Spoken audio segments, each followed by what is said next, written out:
darah yang bercampur dengan darahku haram disentuh api neraka. Stop. Ya, ini pernyataan Muhammad. Dengar, dari sini saya akan buktikan Muhammad itu seorang penipu. Perhatikan. Perhatikan. Muhammad berkata, orang yang di dalam darahnya mengalir darah Muhammad tidak akan disentuh api neraka. Tapi di lain pihak, apa kata Muhammad terhadap Fatimah? Apa kata Muhammad terhadap Fatimah? Ayo coba. Muhammad berkata, ketahuilah wahai Fatimah, aku tidak berkuasa untuk melepaskan kamu dari siksa api neraka. Di satu sisi Muhammad bilang tidak mungkin yang di dalam darahnya mengalir Muhammad masuk neraka. Di satu sisi dia bilang sama Fatimah yang di dalam darahnya mengalir darah Muhammad tidak berkuasa bahwa dia akan masuk neraka atau tidak. Kesimpulannya, Muhammad pastilah seorang tukang bohong. Ya. Silakan. Saya jawab ya. Yang pertama, kamu jangan begitu nis. Muhammad ini punya sifat sodik, yaitu tidak berbohong. Terus tentang masalah tadi, hadis yang dari Abdul Somad, memang saya sudah cross check. Ya, tentang masalah minum darahnya Nabi, terus kencingnya Nabi. Kalau keringat itu nggak diminum, kalau keringat nggak diminum, itu memang masih perdebatan para ulama. Ada yang mengatakan itu setiap apa yang ada pada Nabi Muhammad itu suci, dengan bukti ada yang lain. Ada yang mengatakan ulama ini ulama yang sahih saja. Kalau ulama yang kuat, kalau kencingnya Nabi Muhammad tetap najis, terbukti setiap kali Nabi BAB atau mau sholat tetap wudhu. Berarti terbukti kalau Nabi itu kencingnya najis dan bersuci. Makanya dalam konteks hadis yang disampaikan oleh Abdul Somad itu terpotong-potong. Ulama mengatakan itu hadis doib. Palsu. Nanti begini.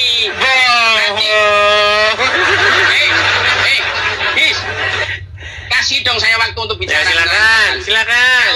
Kalau hadis itu bohong, bukan Nabi yang mengatakan, tapi rawinya ini mengada-ngada.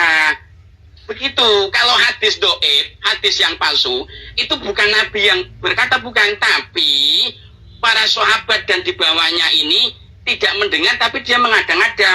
Makanya dalam ilmu hadis nanti di cross check perawinya yang menyampaikan hadis ini siapa, coba dicek. Kalau dia orangnya sering berbohong, sering maksiat, oh ini hadis jangan terlalu terburu-buru dikatakan sahih. Makanya itu hadis itu saya enggak dari kecil saya belum pernah mendengar hadis ada kencingnya. Memang saya enggak pungkiri dis. Memang lafaznya begitu. Nabi itu bingung malam-malam mau mencari kencingnya itu di mana. Kok ternyata ada budak yang namanya siapa? Baroh atau siapa? Itu bilang syarab tuhu, tak minum Nabi. Oh, nah kok diminum? Ya, kamu kalau sudah diminum, kamu akan selamat dari api neraka. Itu hadis doib. Nah, tentang tadi Nabi yang mengatakan sama Fatimah, itu saya setuju. Memang bahkan anaknya sendiri, Nabi tidak akan bisa menolong kepada Fatimah. Kalau Fatimah ini punya dosa, itu tergantung Allah. Kalau Allah, oke, berarti salah satu diantaranya bohong. Yang bohong perawinya, bukan Nabi. Itu oke, berarti Anda setuju. Anda setuju bahwa banyak orang berbohong dengan mengatasnamakan Muhammad. Setuju. Bahkan berarti tidak menutup kemungkinan Al-Quran dan cerita-cerita tentang Muhammad semuanya bohong. Kalau yang ada di Al-Quran itu tidak bohong. Baik, kita ke Al-Quran kalau begitu. Ya, oke. Ya, coba. Ya. Menurut Al-Quran dikatakan, ya, Muhammad berkata di dalam Al-Quran, tidaklah yang di... Surat apa? Surat apa, Dis? Baik, dalam surat apa? Anda kemarin sudah mengungkapkannya itu. Dikatakan di dalam Quran bahwa tidaklah yang diucapkannya berdasarkan hawa nafsunya, melainkan apa yang diwahyukan kepadanya. Betul. Oke. Jadi setiap ucapan Muhammad itu adalah wahyu, betul? Bahkan tidak ucapan Muhammad, sampai Nabi punya istri 9 itu bukan dari hawa nafsu, tapi dari mukjizat atau Ya, fokus dulu. Itu surat berapa itu? Surat An-Naml ayat 3 atau berapa? Coba. Ya kamu, saya Baik, saya bukakan dulu kan, Qurannya. Iya, Baik. aku kan membenarkan daripada kepahaman kamu. Saya nggak perlu menunjukkan ayatnya.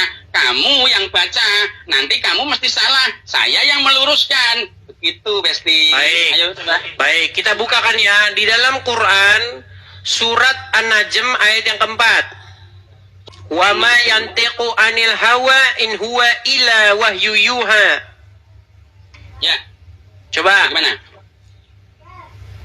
Artinya Tidaklah yang diucapkannya itu berdasarkan hawa nafsunya, melainkan yang diwahyukan kepadanya. betul. Itu arti yang sudah sangat betul sekali. Baik. Terus bagaimana? Artinya semua yang diucapkan Muhammad adalah wahyu, betul? Betul sekali. Baik, coba buka Gimana? surat At-Tahrim ayat yang pertama sekarang. At-Tahrim ayat yang pertama. At-Tahrim ayat yang pertama. Itu bukti Betul. menurut Al-Quran Muhammad seorang penipu. Baca. Ayo, silakan. Surat At-Tahrim ayat yang pertama. Ya ayuhan nabi. Iya. Ya ayuhan nabiyyu lima tuharrimu ma ahallallahu lak tabtaghi mardata azwajik wallahu ghafurur rahim. Oke, artinya, Yang kamu artinya baca. wahai nabi, mengapa kamu mengharamkan apa yang dihalalkan Allah? Kamu hendak menyenangkan hati istri-istrimu, betul? Ya, terus Oke, di situ Muhammad ditegur nggak sama Allah? ditegur. Itu apa? Peristiwanya itu apa? Kamu tahu nggak? Baik. Kamu harus tahu peristiwanya Karena apa. Muhammad mengucapkan sesuatu di mana dia mengatakan sesuatu yang halal tapi dikatakan haram, betul? Nah, ya ucapannya apa? Harus tahu Baik. kamu. Menurut Jangan menuduh begitu. Baik. Menurut literasi orang Islam itu perkara mengenai, ada yang perkara mengenai istri atau budak perempuan dari Hafsah yang bernama Maria Al-Qibtiyah. Maria Al-Qibtiyah kenapa? Maria Al-Qibtiyah pada waktu itu disetubuhi oleh Muhammad di ranjangnya Hafsah. Lalu Hafsah marah kepada Muhammad, "Ya Rasulullah, betapa engkau tega melakukan ini kepadaku. Kamu bersetubuh dengan budakku Maria Al-Qibtiyah di ranjangku pada giliranku."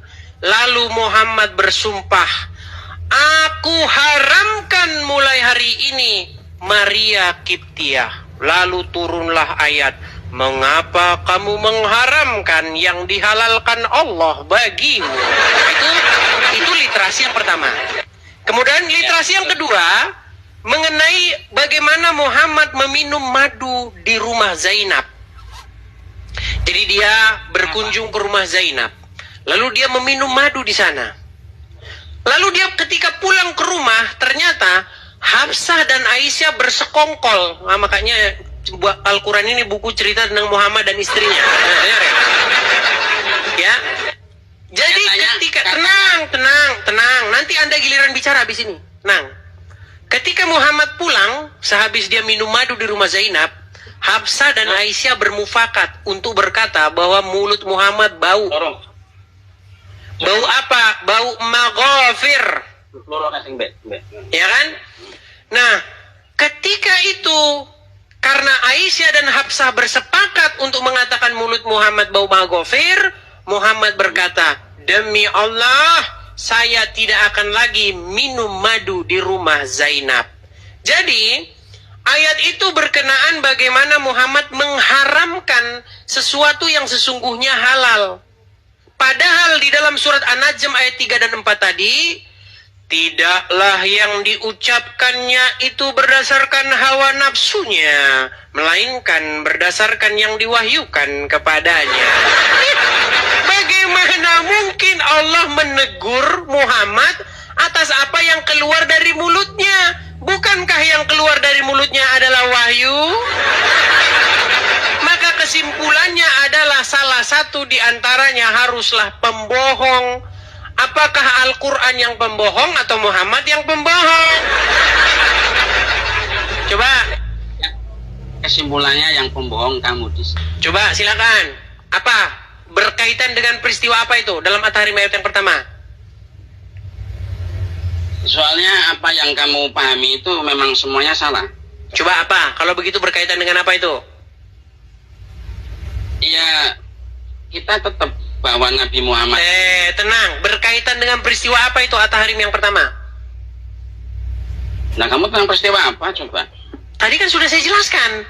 Ada dua tafsir mengenai Maria Kiptiah yang disetubuhi Muhammad di ranjangnya Hafsah dan berhubungan dengan madu. Yang mana? Pilih antara kedua itu. Yang perlu dipilih apa berarti? Oke, Anda tidak tahu Al-Quran, Anda di bawah saja. Belajar dulu. Belajar lagi baru datang lagi sini. Santri tapi nggak tahu apa-apa.